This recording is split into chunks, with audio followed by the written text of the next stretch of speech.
Turning Point is having an event in December. I'll be there. Lots of us are going. And Tucker apparently asked Mark Levin to debate him at the Turning Point event, or so says Mark Levin. Mark Levin went public by reading Tucker's texts saying, he asked me to do this thing with him, and then just went off about how over his dead body would he ever share the stage with this disgusting anti-Semite, and like just a vile attack on Tucker, whom he's literally been comparing to a Nazi. And I just think this is so far beyond. We just finished like a several year period where we tried to make clear to the left that those terms are not acceptable in the public dialogue. They are too incendiary.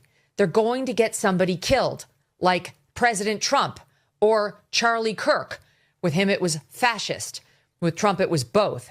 And we should not be resurrecting terms like that to attack or undermine fellow conservatives with whom we have a disagreement on Israel. Illuminati is a thing you need to watch out for. They want to depopulate and slave us so much more. World domination, I'll get into that later. I'm hardcore, fierce and sexy. You're just a hater. You deserve the ridicule because you're an absolute zero. I'm the keeper of the chalice, a rock and roll hero. I'm not an idiot nobody listens to, because I'm not a failure in life like you. Let's talk about Bill Gates and the mark of the beast, and the orgies in the streets at the Catholic feasts, and Bill and Hillary's human trafficking ring, and George Soros got the money to pay for everything. Socialism is for losers, working for the devil, chumps that can't fight, they ain't on my level. It takes an evil one to try to debunk and doubt it, so I'd rather die than stop talking about it. Watch out, watch out, watch out, watch out. Watch out for the Illuminati. Watch out, watch out, watch out, watch out. Watch out for the Illuminati. Watch out, watch out, watch out, watch out. Watch out for the Illuminati. Watch out for the Illuminati. I would ask some of these people who say, look, I'm going to stand by Tucker. He's just inquisitive. He likes to have these people on and ask them questions. Really? But I'm not going to platform them, no. So Tucker is a racist. Is that okay? First of all, how many of you have friends who are racists? Isn't that a fair question, Mr. Producer? How many of you have friends who are racists and are proud of it and talk about it on a national platform? This is what I get now. Will you debate him? Will you debate Tucker Carlson? I don't debate the Klan. I don't debate Nazis. I don't debate Nazis. This is a very volatile time. I don't like to talk about it. I'm not going to talk about it. But I'm just saying, I know both of them are under serious threat. So just fucking put a lid on it, fucking Mark Levin. Because I guarantee you, the wrong people listen to that, and we could have another powder keg on our hands, and you don't want that. You don't want that on your conscience. Just have a debate like a man on principle. And why don't you show up at the Turning Point event and debate him? Just debate him. That would be so good for this conservative movement you claim to love so much. You know who's at the Turning Point events? Future conservatives and current conservatives, young people. Young people. This would be a chance for you to influence somebody under the age of 70. You should show up there and debate. Good morning. Good morning. Happy Friday morning. You're watching the MC Too Tall Show with your hardcore, fierce, and sexy host that is never gross, MC Too Tall. It's very important that I point out that I am not gross because you shouldn't be gross. I always tell people that. Don't be gross.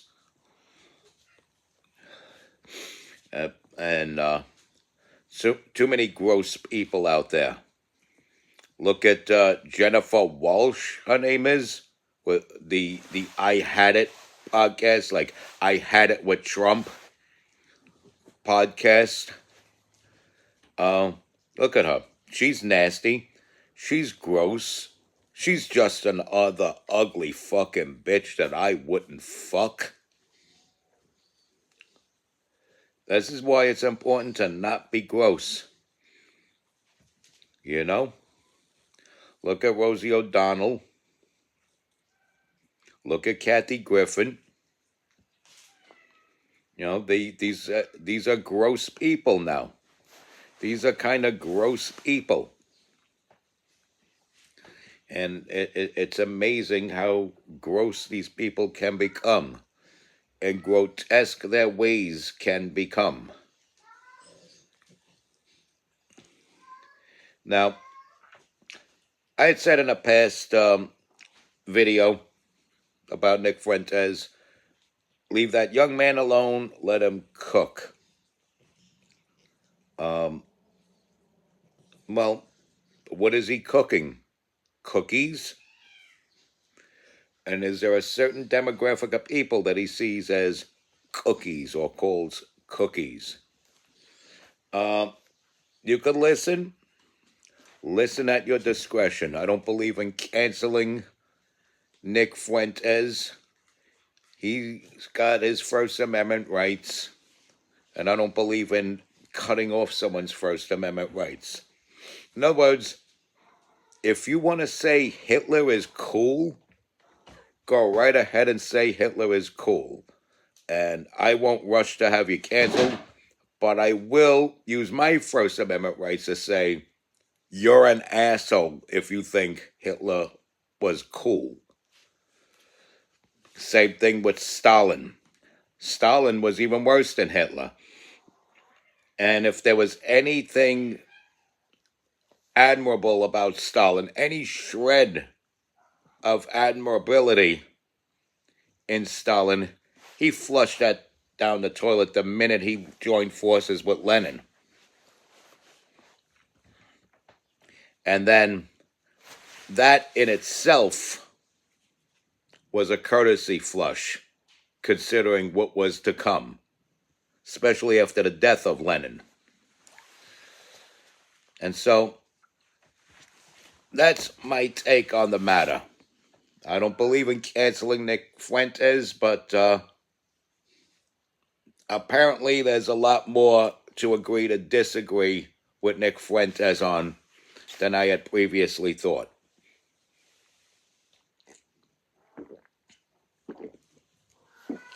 Which takes it to the next level.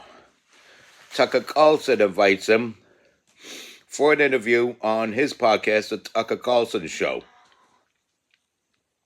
And Mark Levin is outraged by it. Mark Levin is so outraged by it that he will never, ever debate Tucker Carlson, comparing him to the Klan, comparing him to Nazis. And it's not the first time he's done that. He's done a radio broadcast. I really have to dig for it. I didn't have the time to dig for it, but it's out there. Mark Levin is comparing, first of all, lumping Nick Fuentes in with Tucker Carlson and Megyn Kelly,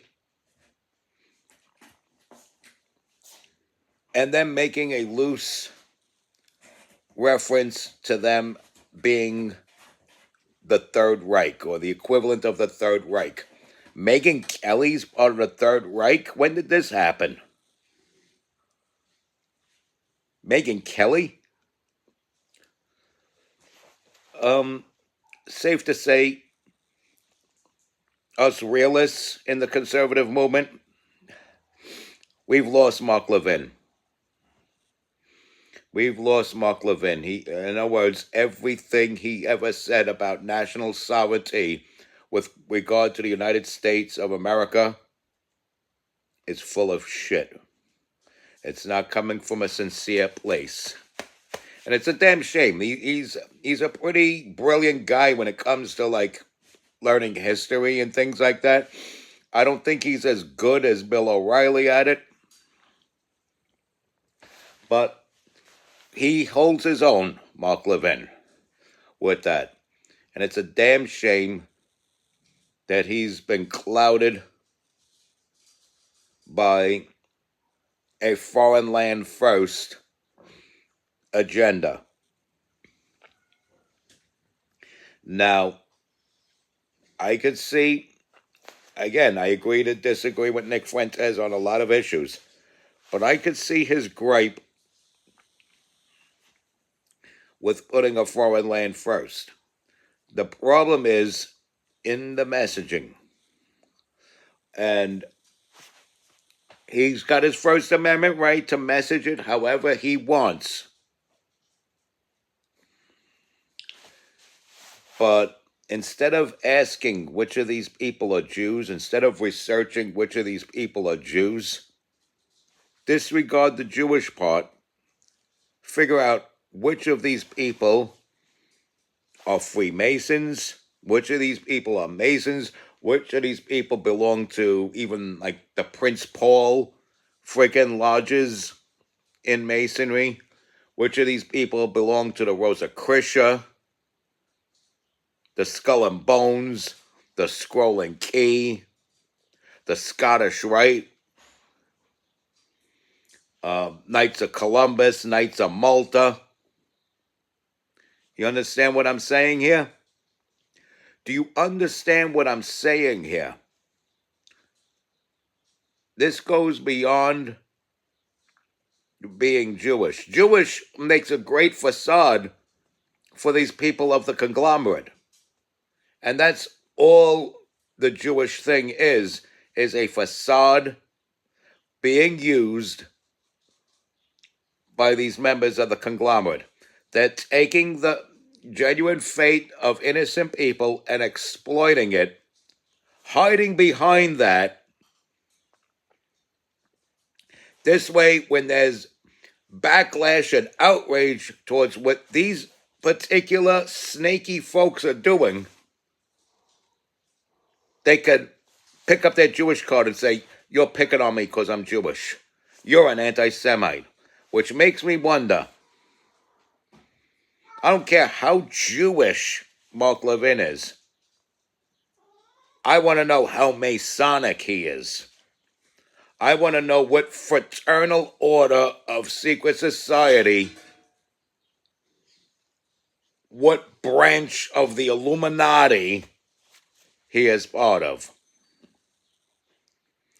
I want to know where his link is to the conglomerate of secret societies. That's what I want to know. He could claim Jewish all day, every day. How Luciferian is he? And we have some in every freaking religion, so don't get, I can't believe I have to make that disclaimer that this isn't an anti-Semitic thing. I'm not connecting the Jews as a whole with these secret societies. I'm saying members of these secret societies put up that facade. There are members who put up that facade because it's so convenient to hide behind that facade and call you an anti-Semite. Mark Levin, often called the Great One, even I've called him the Great One, has fallen from greatness. He's fallen from greatness, and he's resorted to leftist tactics, leftist name-calling, that nearly cost Donald Trump his life and literally cost Charlie Kirk his life. And if you want to get into other cases, Paul Miller almost got killed because of this kind of rhetoric. And Mark Levin is using that very rhetoric as a weapon against people on the righteous side of history. People of the righteous right. Mark Levin has become a son of a bitch bastard, a motherfucker, and an enemy of the state. He's fallen from grace. He's fallen from greatness. Shame on you, Mark Levin. Respect God. Watch out for the Illuminati. Like, follow, share, comment, subscribe. Stay strong. Keep kicking that slang. It's your boy in the building, MC Too Tall.